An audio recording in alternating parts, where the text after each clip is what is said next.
Hello and welcome to How to Login. In this video, I'm going to be teaching you how you can enable the registration lock in Signal Messenger. So let's go ahead and start the video without wasting any more time. Open Signal on your phone. Then click on your profile on the top left hand corner of your screen and tap on Accounts. Then you can see the registration lock.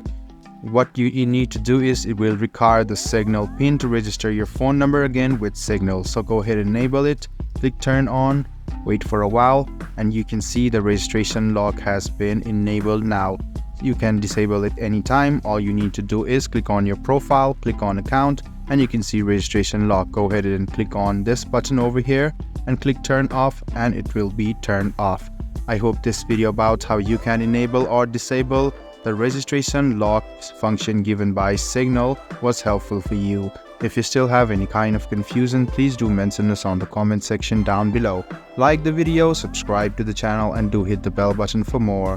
Hope to see you in the next video as well. Until then, goodbye, take care, and make sure you enjoy.